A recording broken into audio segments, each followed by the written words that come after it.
नमस्कार, श्री स्वामी समर्थ सर्वांना। मी गीताजवळ या चॅनलमध्ये तुमच्या सर्वांचं सहर्ष स्वागत करीत आहे। तर आजचा आपला विषय आहे फ्रीजची साफसफाई। आपण आज फ्रीजची साफसफाई कशा पद्धतीने करणार आहोत, छोटे मोठे ट्रिक्स आहेत ते वापरून फ्रीजची साफसफाई। परत कालच्या आपण व्हिडिओमध्ये बघितलेला आहे, तर मी मिशोवरून काही प्रोडक्ट्स मागवलेले आहेत, तर ते प्रोडक्ट्स वापरून मी फ्रीजची ऑर्गनायझेशन कशा पद्धतीने केलेली आहे ते तुम्ही बघू शकतात। तर माझा व्हिडिओ तुम्हाला नक्कीच आवडेल, तर तुम्ही लाईक करा, शेअर करा, सबस्क्राईब करा आणि व्हिडिओ एंडपर्यंत स्किप न करता पाहत राहा। तर सगळ्यात पहिल्यांदा आपल्याला फ्रीजची साफसफाई करत असताना सर्वात आपल्याला मेन महत्त्वाचा जो आहे तो हा स्विच, जो मेन स्विच आहे फ्रीजचा, तो पहिल्यांदा ऑफ करायचा। कारण कोणतीही गोष्ट करायच्या वेळेस आपण सेफ्टीला प्राधान्य दिलेलं पाहिजे। तर पहिल्यांदा आपण स्विच ऑफ केला, त्याच्यानंतर आपण फ्रीजची साफसफाई करणार आहोत। तर फ्रीजची साफसफाई करत असताना सगळ्यात मेन महत्त्वाचं पहिली टिप्स आपण पाहिलेली आहे, स्विच ऑफ करायचे आहे। आणि दुसरी स्टेप म्हणजे हे मी डिफ्रीज केलेलं आहे। आज सकाळीच माझं ठरलं होतं की फ्रीजची साफसफाई करायची आहे, त्याच्यामुळे मी हे डिफ्रीज करून ठेवलेलं आहे, जेणेकरून बर्फ वितळेल पूर्ण। अजून थोडा आहे बर्फ, हळूहळू वितळतंय। तर बाकीची साफसफाई मागची, कारण ह्याच्यामध्ये जे पाणी साचलेलं आहे ते मागच्या बॉक्समध्ये आपलं साचतं, तर त्याची पण साफसफाई करणं तितकंच गरजेचं आहे। तर मी मागची साफसफाई करून घेते, तोपर्यंत हे फ्रीजमधलं बर्फ वितळून जाईल। चला आपण मागची साफसफाई करू। तर ही फ्रीजची मागची बाजू, फ्रीजच्या मागच्या बाजूची साफसफाई काय रोजचं करणं आपलं होत नाही। तर हे बघा, अशा पद्धतीने जाळ्या पण साचलेल्या आहेत थोड्या। आणि फ्रीज जे आपलं डिफ्रीज केलेलं आहे, तर या बॉक्समध्ये पाणी भरपूर साचलेलं आहे, तर याची आपण आधी साफसफाई करून घेऊयात।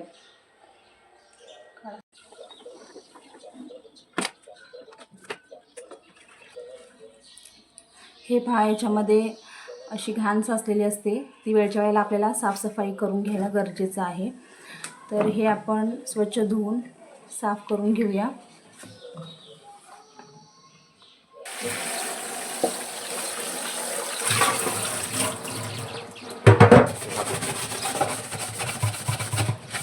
हे अशा पद्धतीनं आपण घासून साफसफाई करून घेणार आहोत। हे पहा, मी अशा पद्धतीने हे सर्व साफ करून घेतलेलं आहे। ह्याच्यातला जो काही घाण कचरा साचलेला होता तो सर्व निघून गेलेला आहे आता। तर आपण ह्याला फ्रीजच्या मागे सेट करूया। तर हे बघा, असे इथे ना जाळ्या साचलेल्या असतात, हा कचरा दिसून येत नाही आपल्याला, पण साचलेला असतो। तर माझ्याकडे असा हा छोटा झाडू आहे, त्याच्याने मी हे मधले जेवढे पण काही जाळ्या साचलेले आहेत ते सर्व काढून घेते।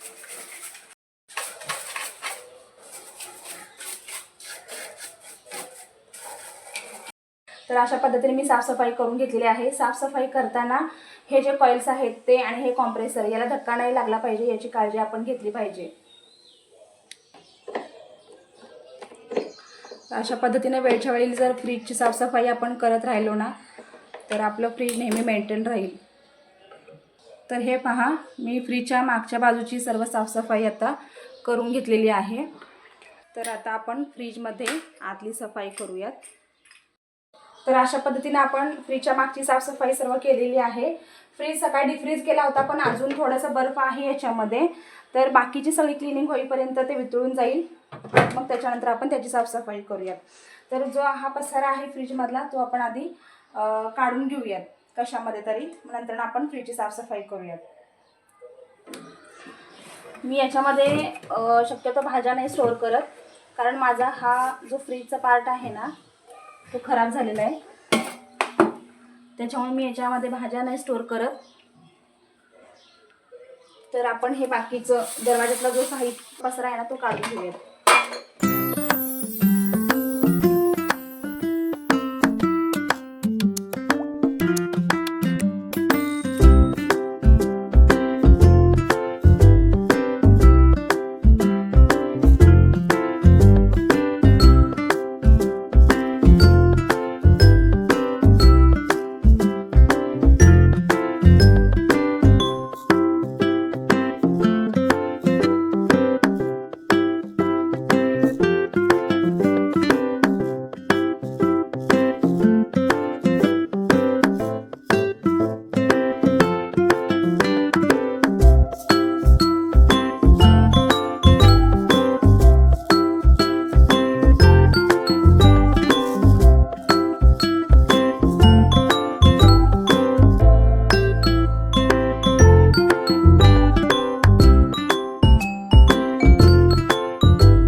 तर मी पूर्ण फ्रीजला स्प्रे करून 5 मिनिटांसाठी असंच ठेवते.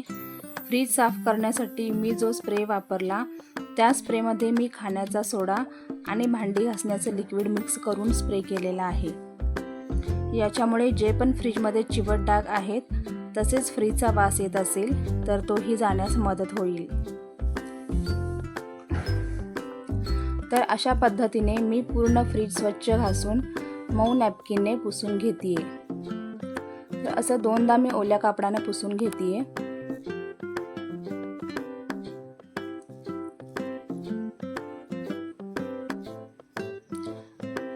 त्यानंतर जे रबर सील आहेत त्यामध्येही बारीक कचरा साचलेला असतो, तोही मी कापडाने स्वच्छ पुसून घेते.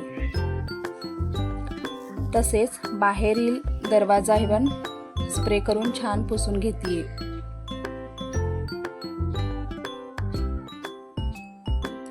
यानंतर परत स्वच्छ व कोरड्या नॅपकिनने मी पूर्ण फ्रीज क्लीन करून घेतला.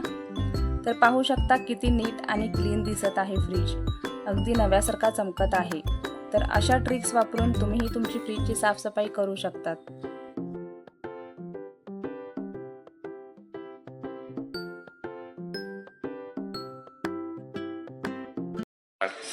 तर फायनली आपली फ्रीजची साफसफाई करून झालेली आहे. तर आपण बघूयात फ्रीज कसा दिसायला लागलाय ते. हे पहा, दिसायला लागलाय ना नव्यासारखा. तर मी ज्या प्रोडक्ट्स मागवल्या होत्या मिशोवरून ते हे 6 कंटेनर्स आहेत. हे बघा, याच्यामध्ये आपण आठवड्याभराच्या भाज्या स्टोअर करू शकतो.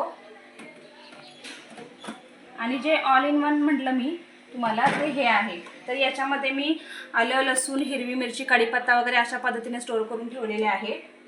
आणि हे 6 कंटेनर्स होते दरवाजामध्ये ठेवायचे, जेणेकरून आपला जो पण काही दरवाजातला पसारा आहे तो एकाच ठिकाणी बॉक्समध्ये बसून राहील आणि ज्या वेळेस आपल्याला जी वस्तू पाहिजे ती पटकन सापडेल. तर अशा पद्धतीने मी हे 6 कंटेनर्स ऑर्गनाईज केलेले आहेत. तर तुम्हाला हा व्हिडिओ कसा वाटला, माझी फ्रीज साफ करायची पद्धत तुम्हाला कशी वाटली, कंटेनर्स कसे वाटले ते तुम्ही नक्कीच मला कमेंट करून सांगा. आणि माझा व्हिडिओ तुम्हाला नक्की आवडेलच. तर आवडला तर नक्की लाईक करा, शेअर करा, सबस्क्राईब करा आणि माझ्या चॅनलला फॉलो करायला विसरू नका. आजच्या पुरतं इतकंच आहे. उद्या भेटू परत नवीन कंटेंट घेऊन, नवीन विषय घेऊन. तोपर्यंत श्री स्वामी समर्थ.